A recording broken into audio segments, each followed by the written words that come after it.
Lots of people who are close to the Vice-Chancellor. So we prompted them. I'm not going to mention it. So we said, please, can you talk to Madame? We don't understand what is happening. Can you approach her so she can explain? Her answer was, oh, well, this is an academic thing. It's nothing. And we said, really? This is a public university. You're changing its statutes to reflect a culture which is LGBTQ plus driven. I will demonstrate that DEI and inclusivity and these pronouns are LGBTQ plus driven. The issue boiled down to what did Professor Windari say? And I've quoted what he said. He said, we're changing the pronouns to get gender neutral pronouns. What is the meaning of that? Then you're moving away from the normal biological sex to ideology. That is what it is. If the Vice-Chancellor doesn't know, that is exactly what it is. Because gender neutral pronouns are transgender pronouns. They use they, them, and their. I saw in their response they were quoting the Bible. That is even perfidious. If you go to England right now, they are now ordaining homosexuals into the clergy. Before I started challenging standard human rights opinions, everybody in the faculty thought that, oh, LGBT rights are human rights. I said, says who? If you do the international law research, you will see that LGBT are never part of international human rights framework.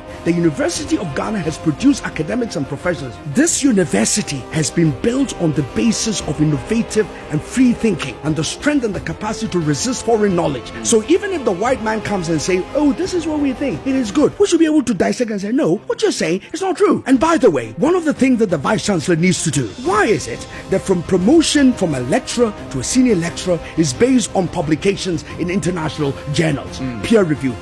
Who says who? We were working with the psychology department here, Professor Safo and Professor Jamra. A lot of the writings that this poor lady put in place were not published in so-called international peer-reviewed journals because they like LGBTQ. So if you write anything counter, they won't publish it. Madam Vice-Chancellor, why is it that the University of Ghana is not championing peer-reviewed standards that are responsive to African culture, what we believe in, our ideas, our vision? That is what Odasajivo, Dr. Kwame Nkrumah, and J.B. Danko, who built this university, that's what they built this university on. Mr. Registrar who signed a letter, is that development? Introducing gender-neutral pronouns? Let me send a note of caution. I am not going to retract today or tomorrow. We'll draw the attention, we'll make presentations and make them understand the dangers of what they're running into. And as I said, let everybody in this university take note that this matter is easily going to be a legal matter, so preserve all the documents.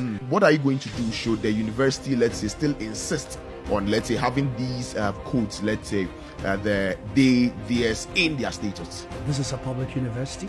It's owned by the Republic of Ghana. In all the letters that I've shown you, you can see we copied the president, we copied the chief of staff, we copied the minister of youth. We've notified them. So if they don't respond and change it accordingly, we'll take the necessary action. The response that they brought is to suggest that, oh, we are only being linguistic. That is not the truth. Pronouns have an ideological background now in the context of the LGBT movement currently in this world.